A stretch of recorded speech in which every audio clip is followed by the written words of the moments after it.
এই গরমে যখন সবার নাজেহাল অবস্থা তখন কিন্তু আজকের এই রেসিপিটা ট্রাই করতে পারো।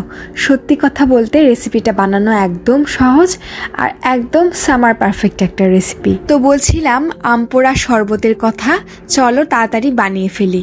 আম পোড়া শরবত বানানো খুব সহজ, গ্যাসে বানানো যায়। যেমনভাবে আমি দেখাচ্ছি, জালির মাধ্যমে গ্যাসের বার্নারের উপর দিয়ে এর উপরে আম দিয়েছি। এই আমটা সেদ্ধ না হওয়া পর্যন্ত পুড়িয়ে নিচ্ছি। মাঝে মাঝে এভাবে একটু উল্টিয়ে পাল্টিয়ে দেব, তাছাড়া কিন্তু একেবারে ঝাঁঝরা পোড়া হয়ে যাবে। ব্যাস, আমার আমগুলো পুরানো হয়ে গেছে। 4-5 মিনিটের বেশি সময় কিন্তু আমগুলো পোড়াতে লাগবে না। আমগুলো সেদ্ধ করেও আম পোড়া শরবত বানানো যায়, কিন্তু পুড়লে যে স্মোকি ফ্লেভারটা আসে, সেদ্ধ করলে কিন্তু সেই টেস্টটা আসে না। আমগুলো পুরানো হয়ে গেলে একটি বাটির মধ্যে ঠান্ডা পানি দিয়ে তার মধ্যে আমগুলো দিয়ে দেব। ঠান্ডা না হওয়া পর্যন্ত কিন্তু হাত দেওয়া যাবে না, আমগুলো কিন্তু খুবই তপ্ত গরম হয়।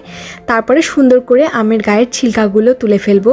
দেখুন খুব সহজ, এভাবে হাত দিয়ে একটু টান দিলেই কিন্তু একেবারে ছিঁড়ে যাচ্ছে। এবার আমের ভেতরের পাল্পগুলো বের করে নিব। এভাবে হাত দিয়ে একটু চটকে মেখে নিলেই কিন্তু আমের পাল্পগুলো যে বের হয়ে আসবে, যেহেতু আমগুলো সেদ্ধ করা ছিল। আমের পাল্পগুলো বের করা হয়ে গেলে এখন একটা ব্লেন্ডার জার নিয়ে নিচ্ছি। এর মধ্যে দিয়ে দিচ্ছি সেই বের করা আমের পাল্পগুলো। আমার এখানে আমের হাফ কাপের মতো পাল্প হয়েছে। তারপরে দিয়ে দিচ্ছি টেস্ট অনুযায়ী 1/2 টেবিল স্পুনের মতো জিরা গুঁড়ো, 1/2 টেবিল স্পুনের মতো লবণ, স্বাদ মতো লাল মরিচের গুঁড়ো আর স্বাদ মতো চিনি।